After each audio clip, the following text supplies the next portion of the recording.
सहनावतु सहनौ भुनक्तु सह वीर्यं कृपावहै तेजस्विनावधीतमस्तु मा विद्विषावहै। ओम शांति शांति शांति।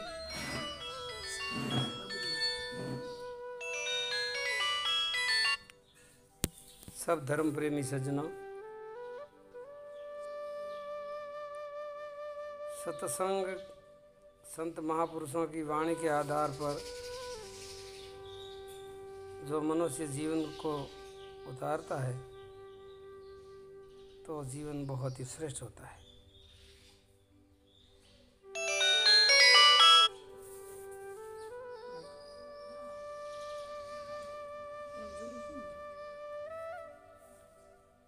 संत महात्मा लिखते हैं, शीलवान सबसे बड़ा, सब रत्ना की खान, तीन लोक की संपदा मिली शील में आण। सारे जो व्रत हैं, शील व्रत सबसे बड़ा है।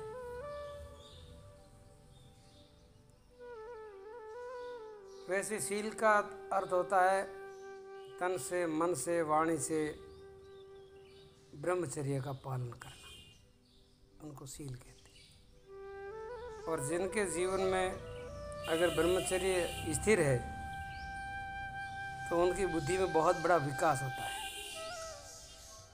और दूसरे जितने सारे गुण हैं सारे के सारे गुण शील व्रतधारी के जीवन में सब आ जाते हैं।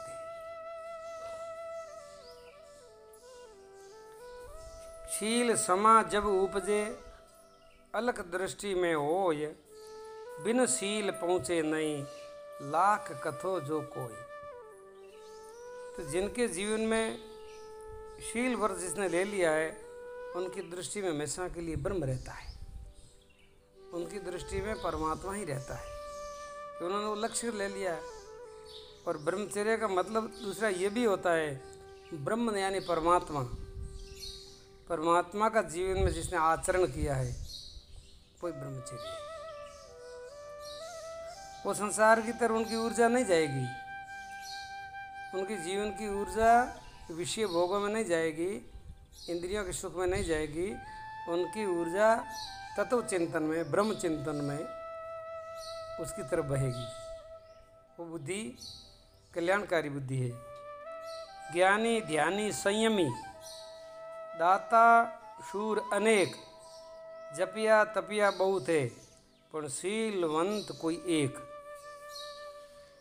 शीलवान व्यक्ति मिलना बहुत कठिन है, विरला ही होते हैं कोई। तो कहते हैं कि जैसे ये जो शीलवान का जो व्रत लेता है तो ज्ञान उसके अंदर अपने आप आता है, ध्यान अपने आप जागृत होता है, संयम अपने आप होता है, उनके अंदर दातारपना अपने आप आता है, शूरवीरपना अनेक प्रकार का आ जाता है, जब तब सारे सिद्ध हो जाते हैं। अब कोई कहे कि राम जी के गुण बताओ तो आप एक शब्द में कह सकते हो राम जी कैसे हैं? तो राम जी शीलवंत है, बस। शीलवंत साधु बड़ा, राम जी शीलवंत है। तो राम जी शीलवंत होने से क्या होगा? सारे गुण राम जी में है, ऐसे समझो, सर्वगुण संपन्न। सुख का सागर शील है, कोई न पावे था, शील बिना साधु नहीं, और द्रव्य बिना नहीं सहा। धन के बिना, संपत्ति के बिना कोई सहा थोड़े बनता है, लखपति थोड़े होता है। तो जिसके भीतर शील व्रत नहीं है तो फिर वो साधु भी नहीं है। अब बताया कि शीलवंत निर्मल सदा, जो शीलवंत संत होता है वो सदा निर्मल रहता है। उनकी वाणी निर्मल, उनकी दृष्टि निर्मल, उनका जीवन निर्मल, उनकी निर्मलता रहती है। जना कबीर साहब कहे, संगड़ो की जय रे निर्मल संतरो मारी एली, आवागमन मिट जाए रे।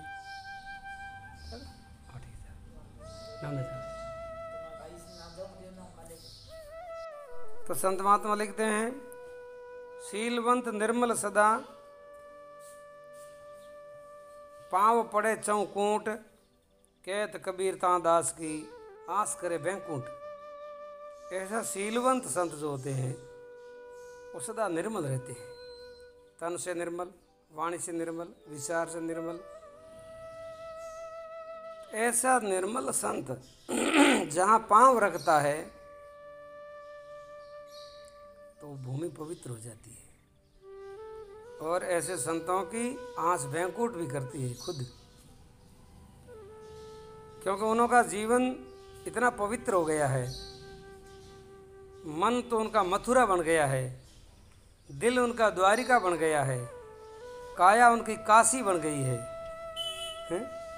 मन मथुरा, दिल द्वारिका, काया काशी जान, 10 द्वारे का ये देहरा, तामे ज्योति पहचान। उसके अंदर जिन्होंने उन ज्योति का पहचान कर ली है, वो ज्योति क्या है? आत्म ज्योति। आत्मा परमात्मा में कोई अंतर नहीं है। जो अंतर देखते हैं वो अज्ञानी है। आत्मा सोई परमात्मा है।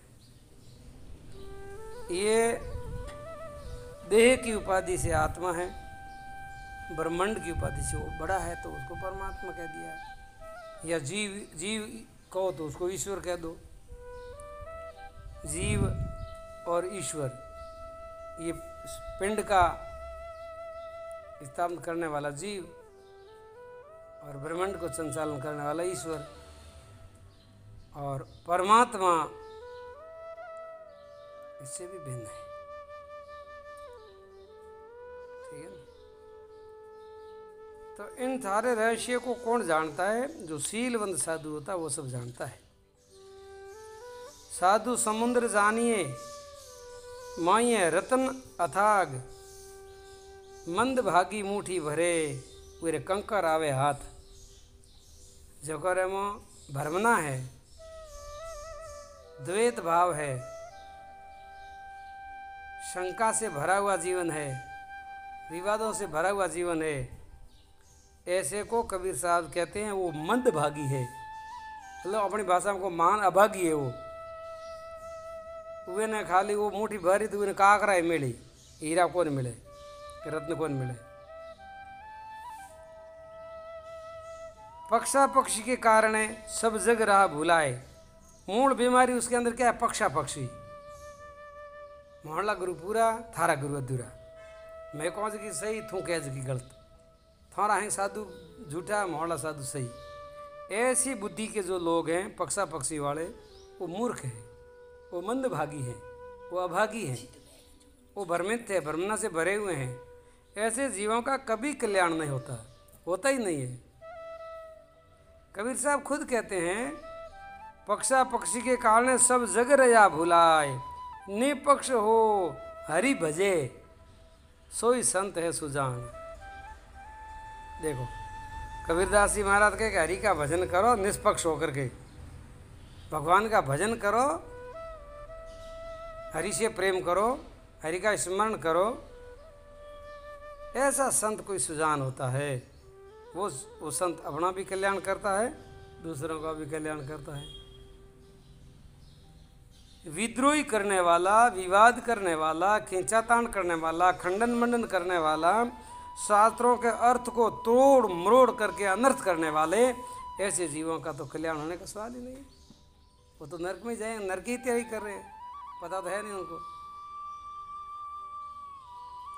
समझ बूझ जड़ होए रहे, बल तज निर्बल होए, कहत कबीर ता संत को कोई पलान पकड़े कोई।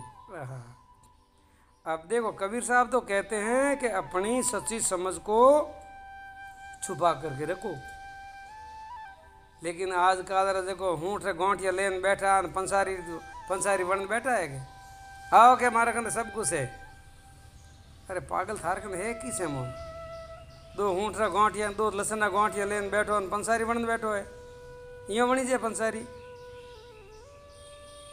लेकिन क्या करे वैसे बेचारे के दिमाग के अंदर कलयुग घुस गया, उनकी बुद्धि के अंदर, उनकी बुद्धि के अंदर काल घुस गया है, उनको उल्टा विचार आता है। उल्टो किल उर धरे विपरीत भाव विलास, उनका भाव विपरीत हो गया है। ये काल की मार एक ऐसी है, उनकी बुद्धि को पवित्र होने नहीं देती। कबीर साहब महाराज लिखते हैं, समझ बूझ जड़ होई रहे, बल तजी निर्बल होए।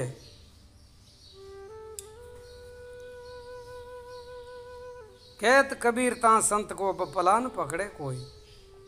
ऐसे सज्जन का काल भी पला नहीं पकड़ सकता है, काल की भी कोई ताकत नहीं कि उसको कोई वो सता सके। हाँ, हद में चाले मानवी, बेहद चाले साध, हद बेहद दोनों तजे, ताका मता अगाध। ये कबीर ने जीवन के 3 विभाग कर दिए हैं। एक वो मनुष्य जो हद में चलता है, तो हद में कौन है? शरीर, देहधारी जो है, देह अध्यास जिसके अंदर है, वो हद में चलने वाला मनुष्य है। खाना में, पीने में, भोगने में, ऐश आराम में, वहाँ तक ही उनकी अकल है। बेहद साले साध, और आगे दूसरा बेहद है। जैसे ये जीवात्मा है, ये बेहद तत्व है, आत्मा है, बेहद तत्व है। तो थोड़ी उनके अंदर वो जागृति होती है, विवेक आता है, तो वो अमृत की यात्रा की तरफ आगे बढ़ता है। लेकिन आगे जाकर के एक तीसरा स्टेशन आता है। हद में चाले मानवी, वेद साले साध, हद वेह दोनों तजे, ताका मता अथाग। यही बात कबीर साहब ने अपनी सरल भाषा में बताई है। गीता में पुरुष 3 प्रकार के बताए हैं, क्षर, अक्षर और अव्यक्त। वो क्षर जो पुरुष है वो हद वाला है, अक्षर पुरुष जो तो है वो बेहद वाला है, और अव्यक्त पुरुष जो है वो हद वे दोनों से न्यारा है। उसको अव्यक्त कहते हैं, अनिर्वचनीय कहते हैं, उसका कुछ कहा नहीं जाता है। तो उनका तो किसी को पता है नहीं, मूर्ख बीच में भी खींचा ताण में लगे रहते हैं। अब संत महात्मा कह देते हैं कि सोना साधु सजन जन टूटे जुड़े 100 बार, दुर्जन कुंभ कुंभार को एक ही धक्के दरार। साधु का जीवन कैसा होना चाहिए? सोने जैसा होना चाहिए। 100 बार काट लिया तो फिर भी जुड़ गया। और मूर्खों का जीवन ऐसा होता है, एक धक्के दरार, कासा खड़ा होता है ना, एक धक्का लगा टुकड़ा टुकड़ा हो गया, फिर नहीं जुड़ेगा वो। मूर्खों का जीवन कच्चे घड़े जैसा होता है, और साधु का जीवन सोने जैसा होता है। अब आगे बताया कि सोता साधु जगाविए। अगर साधु हु तो हुए तो उन्हें जगा देना चाहिए। लगभग तो साधु नहीं सोते हैं, लेकिन फिर भी अगर कोई परमात्मा सो गया है तो उनको जगा देना चाहिए। सोता साधु जगाविए। क्यों? क्योंकि जपे हरि का जाप, वो हरि का जाप करेगा बेचारा, भजन करेगा। साधु हुआ तो भजन के लिए हुआ है, सोने के लिए थोड़े हुआ है। तो साधु तो सोया हुआ साधु नकामा होता है, साधु तो जागृत चाहिए। सोता साधु जगाविए, जो जपे हरि का जाप। अगर कोई साधु सोया हुआ है ना, आपने जगा दिया और जगा करके वो ईश्वरीय भजन में लग गया, तो आपका पुण्य बढ़ जाएगा। फिर ये तीनों सोया भला, कौन सा? चोर, सिंह और सांप, ये 3 तो हुतुड़ा ही भला। शेर जागो तो हिंसा करी, चोर जागो तो चोरी करी, सिंह जागो तो हिंसा करी, और हाफ जागो तो कहीं न कहीं लोगों ने डराई। अब बात बताते हैं लास्ट में, कबीर साहब बहुत बढ़िया बात बताते हैं। जीवन मुक्ति होके रहे, छोड़े जगत की आस, आगे पीछे हरि फिरे, क्यों दुख पावे कबीर दास। कबीर दास ही कहते हैं ये दास अब दुख नहीं पाएगा, क्योंकि मेरे चारों तरफ हरि खड़ा है।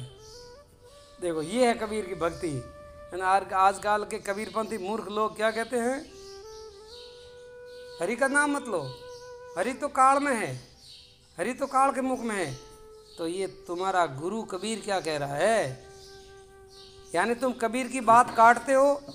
नुगरा वही होता है जो अपने गुरु की बात काटता है, और नुगरा वो होता है जो गुरु की बात नहीं मानता है और अपने मन मानी बात बना देता है और ऊपर साफ गुरु की रखता है। मूर्खों, कबीर ने वैसा कभी नहीं कहा कि मैं परमात्मा हूँ। वो तो कहते हैं कि मैं तो उस परमात्मा का दास हूँ भाई, मैं तो उनका भक्त हूँ, मैं तो उनका सेवक हूँ, और तुम भी वो भक्ति करोगे तो न्याल हो जाओगे। जीवन मुक्त होके रहे, छोड़े जगत की आस, आगे पीछे हरि फिरे। क्यों दुख पावे कबीरदास, मैं तो कभी दुख पाने वाला नहीं हूँ। ऐसे संतों की वाणी है। कबीर की वाणी कल्याणकारी है, जन जन के कल्याणकारी है। कबीर के मन में कोई पंथ नहीं है, कोई मत नहीं है, कोई विवाद नहीं है, कोई खींचातानी नहीं है, लेकिन इन्होंने कबीर पंथियों ने पीछे ऐसे पंथ बनाए हैं, ऐसा जीवों को भरमाया है। उनके विचार बुद्धि के अंदर काल प्रवेश हो गया है, उनकी बुद्धि मारी गई है, उनको विवेक सोचता नहीं है, खुद डूबते हैं और दूसरों को डुबाते हैं। ऐसे कलयुग में कबीर पंथियों से सावधान। बोलिए सच्चिदानंद भगवान की जय हो। प्यारे सज्जनों, ये सत्संग बहुत, कबीर जी की सत्संग बड़ी मार्मिक है और आप ध्यान से एक बार नहीं बार बार सुनना और अपने स्नेहियों को, अपने मित्रों को, अपने ग्रुप को आगे भेजना, वो भी सुनेंगे और उनका भी कल्याण होगा, तो उनका जीवन का पुण्य आपके खाते जमा होगा। इसी भावना के साथ में आज के सत्संग को विश्राम। हरि ओम।